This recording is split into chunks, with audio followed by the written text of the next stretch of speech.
I watched my mother hand my sister a plane ticket and tell me, without blinking, that love had a budget, and I was over the limit. My name is Tessa Monroe, I'm 28 years old, and my mom's "we can't afford two tickets" line is the reason I finally stopped playing the reliable daughter. If you enjoy real-life stories like mine, don't forget to hit that subscribe button so you don't miss what happens next. It happened 3 weeks before spring break, on a Tuesday after work. I drove to my mom's townhouse in Dayton thinking we were finalizing plans. Paige had been talking about Cabo since Christmas, sending me resort links and pictures of swimsuits she needed. I'd been watching flight prices on my lunch breaks, telling myself it was possible if we booked early. When I walked in, Paige's suitcase was already by the door, half-zipped, like the decision had been made before I showed up. Mom sat at the kitchen table with her laptop open and a calculator app glowing on the screen. Paige leaned against the counter, sipping sparkling water, phone in hand. Neither of them smiled the way they usually did when they wanted something from me. "Hey," I said, trying to sound normal. "I found flights. If we book tonight, they drop again." Mom didn't look up. "Tess, sit." That tone always made me feel 14. I sat and noticed a printed itinerary in front of her. One passenger. Paige Monroe. Round trip. Departure in 10 days. My stomach dipped. Why is this only Paige? Mom slid the paper toward me as if she were sharing a recipe. We could only afford one ticket. I stared at the words. We. Paige finally looked up. "Mom's taking me," she said, like it was obvious. "She needs a break." My throat tightened. "I thought we were all going." Mom sighed, the kind that turns you into the unreasonable one. "Tessa, prices are insane. I can't do 3 tickets." "I didn't ask for 3, I said. 2. You and me. Or me and Paige. I can cover mine." Mom's expression sharpened. "Your money is for your future. Don't be reckless." It wasn't concern. It was control dressed up as advice. Mom loved telling people how independent I was, like I just hatched that way. The truth was simpler. When you're the kid who pays the late fee, people start budgeting around you. Paige set her drink down. "Why are you making this a thing? It's just a vacation." "It's a thing because you promised," I said. "Both of you did." Mom folded her hands. "Paige has had a hard year." I almost laughed. Paige worked part-time at a boutique and lived in Mom's guest room rent-free. Her hard year was arguing with brands in her DMs when they didn't send free product fast enough. "I've had a hard year too," I said quietly. "I'm working overtime just to keep up." Mom's eyes slid away. "You can handle it." There it was. The sentence I'd grown up on. You can handle it. Which meant, you don't get to want things, because wanting things makes my life harder. I pushed the itinerary back across the table. "So you already bought it?" Mom lifted her chin. "I did. And I'm not canceling it." I kept my voice low, because anger was the reaction they expected. "When were you going to tell me?" "I'm telling you now," she said. Paige shrugged. "We didn't want you to overreact." My hands curled into fists under the table. Overreacting would be me pretending this is normal. Mom pushed her chair back, irritation flashing. "Don't start with the victim act. You have a job. You're fine." I stood so fast my chair scraped the tile. Fine isn't the same as loved. The kitchen went still. Even Paige's phone stopped scrolling. Mom looked at me like I'd spoken nonsense. Then her voice went flat, final. "We're leaving Friday." On the drive home, memories kept flickering. My high school graduation when Mom couldn't afford a dinner out, but Paige got a new camera the next week. My first apartment where Mom asked me to co-sign something just temporary. The way Paige's mistakes were phases, but mine were disappointments. I told myself it wasn't favoritism, just circumstances. Seeing that ticket made it impossible to keep lying to myself. It wasn't Cabo. It was about me. I walked out before the tears could fall in front of them. In my car, under the yellow streetlight, I sat with my hands on the steering wheel and felt something crack open, quietly, completely. They thought I'd swallow it like everything else. But that night, I opened my banking app and made a different plan, one they wouldn't see coming until it was too late. They left 3 days later, and my mother didn't call to say goodbye. I knew because I saw the photo first. Paige, sunglasses on, smiling into the phone camera with the airport terminal behind her. My mom stood beside her, hand on Paige's shoulder like they were best friends instead of parent and child. The caption read, "Much needed girls' trip." No mention of me. No hint that anyone was missing. I stared at my phone longer than I should have, then set it face down on my desk and went back to work. Or at least I tried to. Numbers blurred. Emails piled up unanswered. Every time my phone buzzed, my chest tightened, but it was never them. It was a coworker, a calendar reminder, a spam text. That first night, I waited. I told myself Mom would call once they landed. She always said I was her rock. Rocks don't get postcards, but they get updates. Or so I'd believed. Nothing came. By the second day, Paige's feed filled with beach shots. Blue water. White sand. Drinks I couldn't pronounce. She tagged Mom in every post, hearts and inside jokes stacked in the comments. Friends chimed in, telling them how fun it looked, how lucky Paige was. My mother replied to almost everyone. She still hadn't texted me. I wish I could say I was surprised. The truth is, I'd been trained for this kind of quiet. Growing up, I learned that attention followed need, and Paige was always better at needing. When she cried, Mom hovered. When I cried, Mom told me to take a walk and clear my head.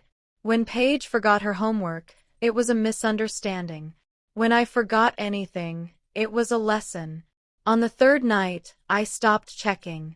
Instead, I opened my laptop and started doing something I'd been putting off for years.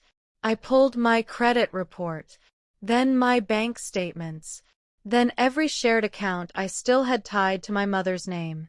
The list was longer than I expected. There was the emergency savings account I'd opened at 19, back when Mom insisted it would teach responsibility, but also insisted her name stay on it, just in case. There was the joint card I'd been using to cover groceries when Mom was between paychecks, which somehow never went back to zero. There were transfers I didn't recognize. Small amounts. Frequent. Easy to ignore if you weren't looking too closely. I felt sick. Not shocked. Just tired. I called my friend Marisol, the only person who knew my family well enough to understand without explanation. She listened while I talked myself in circles, minimizing, qualifying, apologizing for being upset. Tess, she interrupted gently, why are you still paying to be treated like this? The question hung in the air. I don't know how to stop, I admitted. Yes, you do, she said. You just haven't let yourself yet. The next morning, I went to the bank. I closed the shared account first. The teller asked if I was sure. I nodded. My hand shook when I signed, but it felt like the good kind of fear. The kind that means something is changing. I transferred what was left into a new account with only my name on it. Then I froze the card I'd been covering Mom's expenses with, ignoring the little voice telling me I was being dramatic. By noon, my phone lit up. Mom, did you move money? I didn't answer right away. I finished my sandwich. I took a breath. Then I replied. I separated my accounts. 3 dots appeared. Disappeared. Appeared again. Mom, why would you do that without telling me? I stared at the message, thinking about the plane ticket, the itinerary, the silence. Because I wasn't told either, I typed. Her response came fast this time. Mom, so you're punishing me? That word again. Punishing. As if my boundaries were an attack. I'm protecting myself, I wrote. There's a difference. She didn't reply. An hour later, Paige messaged me from the beach. Paige, Mom's really upset. You didn't have to make things weird. I almost laughed at the screen. Weird. As if things hadn't been weird my whole life. You're on vacation, I replied. Enjoy it.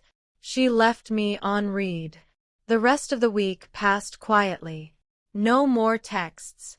No apologies.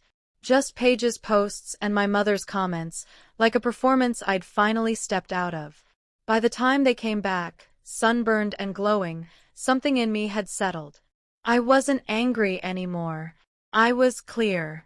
And clarity, I was starting to learn, was far more dangerous to them than any argument ever had been. They came back on a Sunday night, the kind where the weekend already feels wasted and Monday is waiting with its mouth open. I knew because my phone buzzed at 9:14 p.m. Mom, we're home. No apology. No explanation.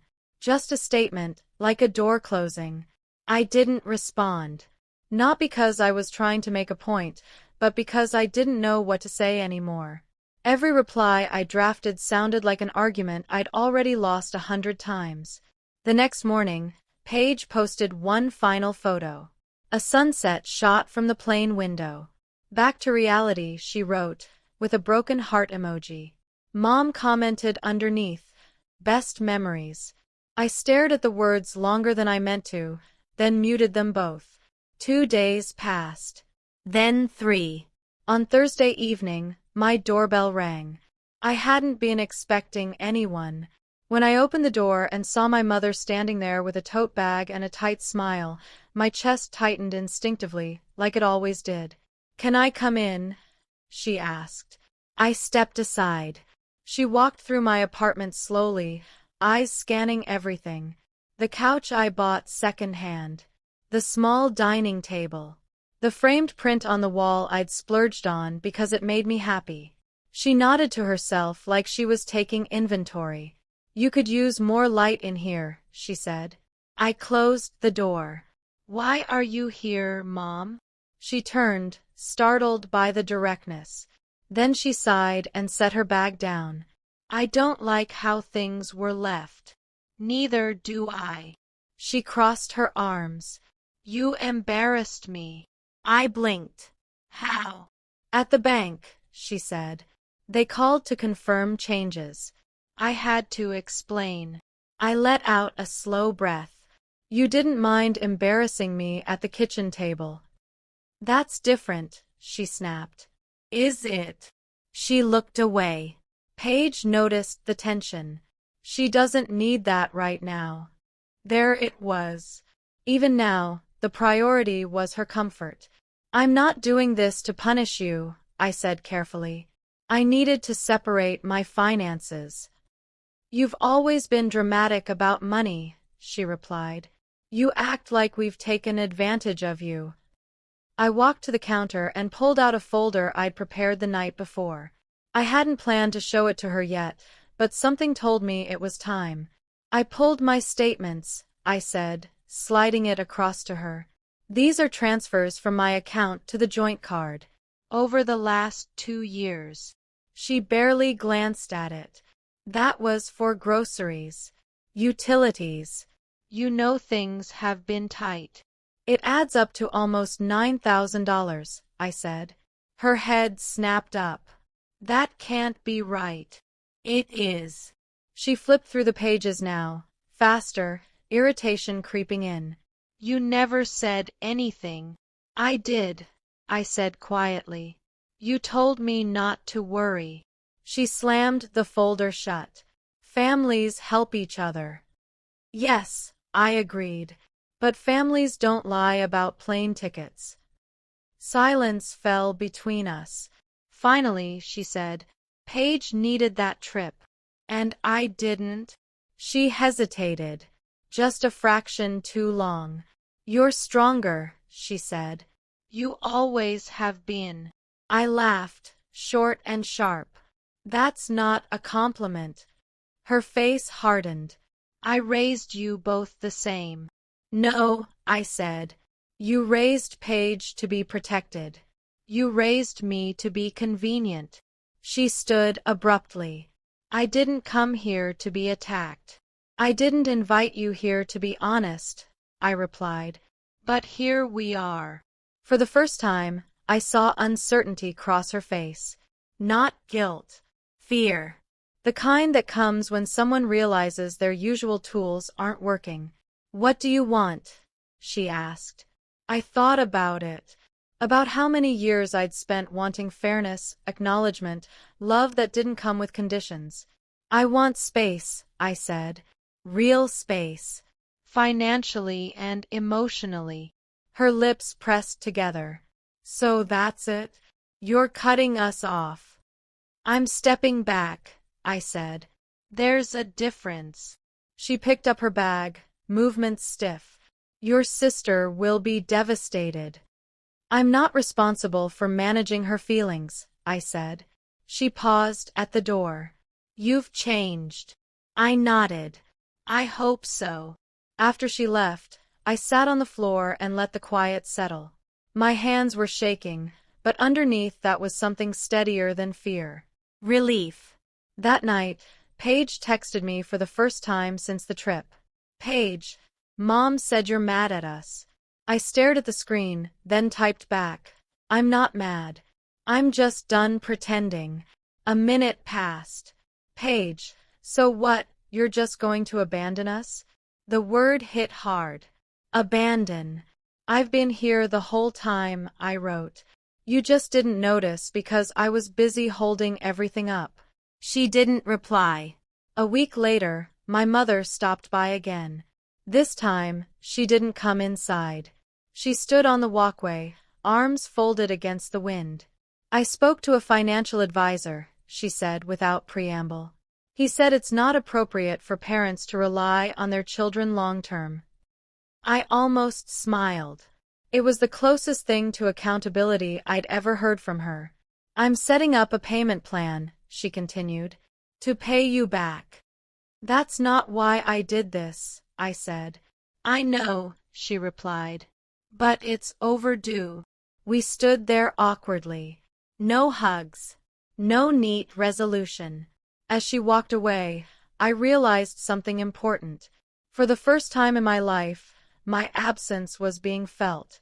And that, more than any argument or accusation, was what finally changed the balance. The weeks after that conversation felt strange in a way I didn't have language for yet. Not empty. Not peaceful either. Just unfamiliar. Like walking through a house after the furniture's been moved and realizing how much space there actually is.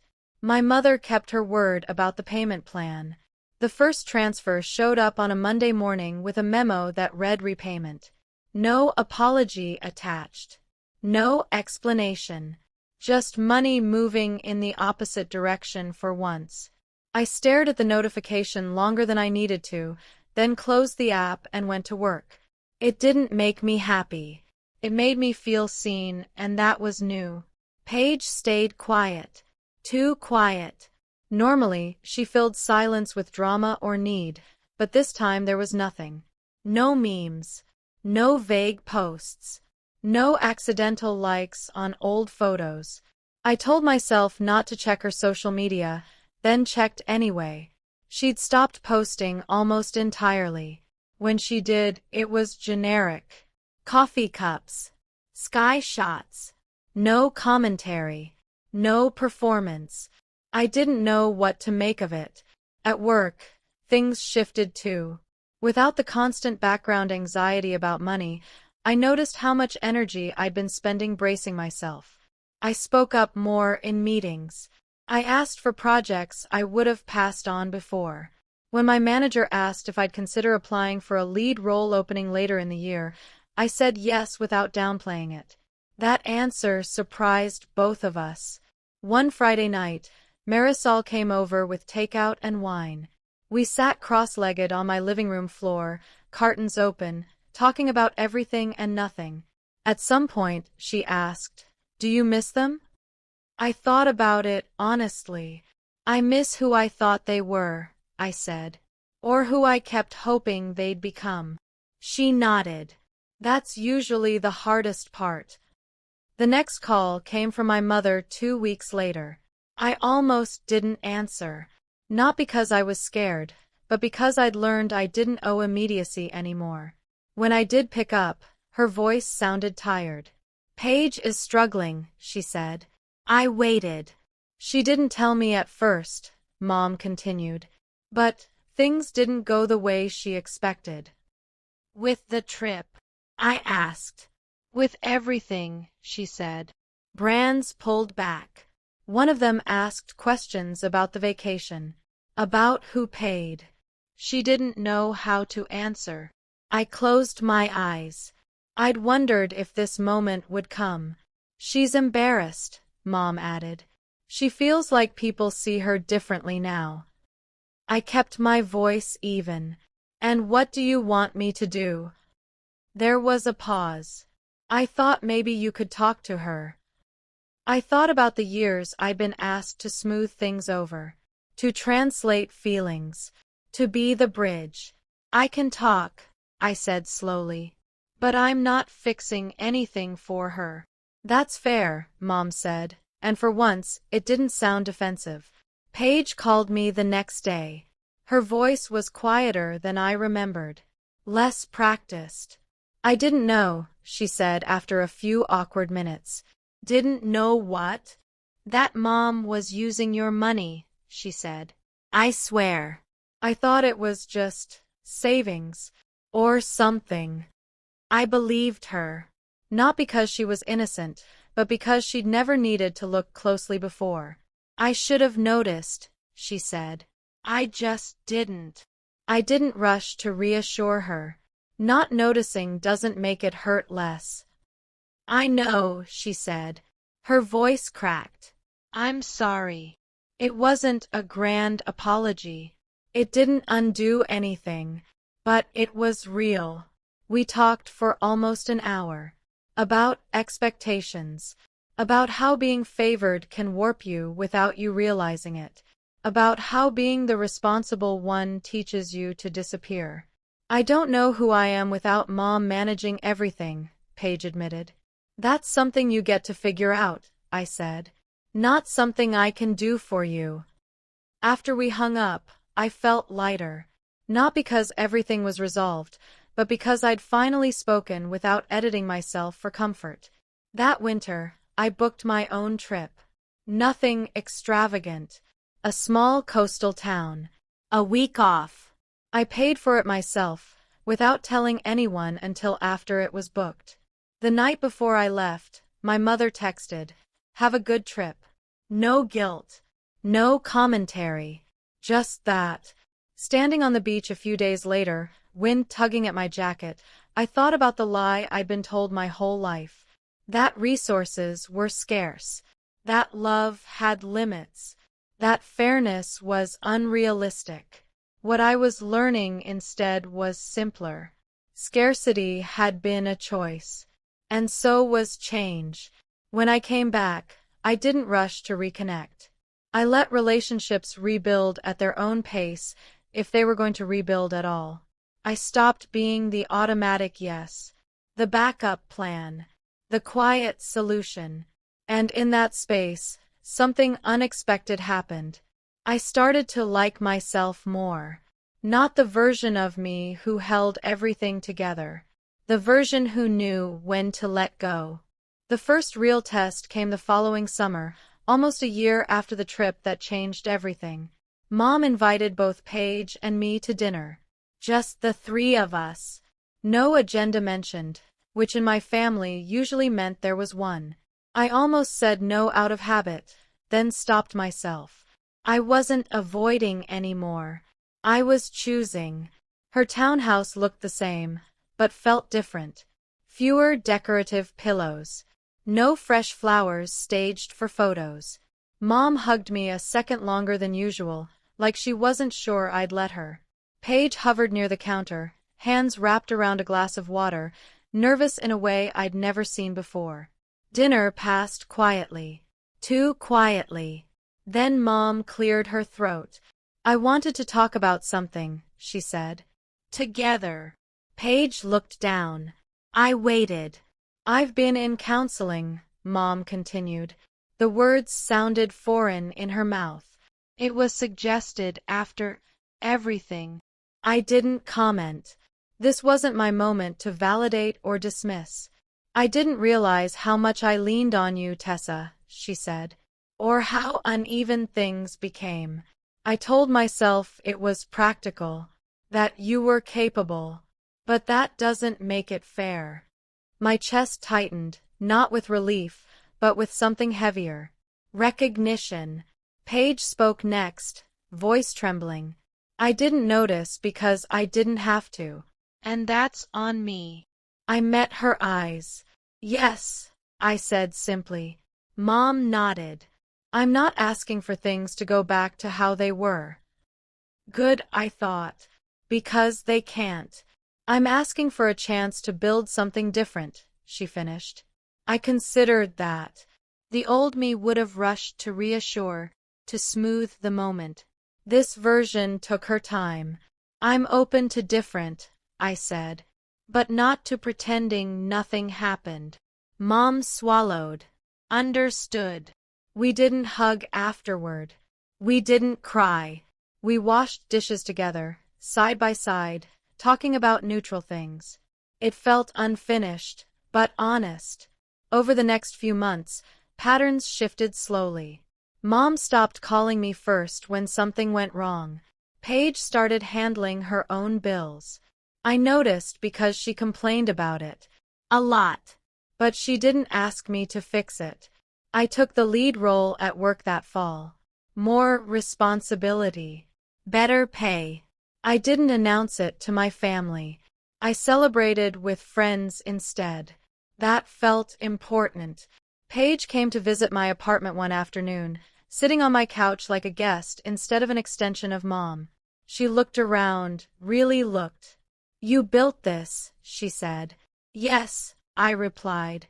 She nodded, thoughtful. "I think I'm starting to understand why you were always tired." That was the closest she'd ever come to saying thank you. Mom paid off the last of the repayment early the next year. The transfer notification came with a short message. All square. It wasn't poetic. It was enough. We settled into a new rhythm. Not close in the old way. Not distant either. More intentional. More equal. When holidays came around, I made my own plans first, then decided what I wanted to join. Sometimes I did. Sometimes I didn't. That Christmas, we didn't travel together. Paige went somewhere with friends. Mom stayed home. I spent the day cooking for myself, music playing, windows open to the cold air. I FaceTimed Mom in the evening. We talked for 20 minutes. No guilt. No pressure. Just conversation. After we hung up, I realized something quietly profound.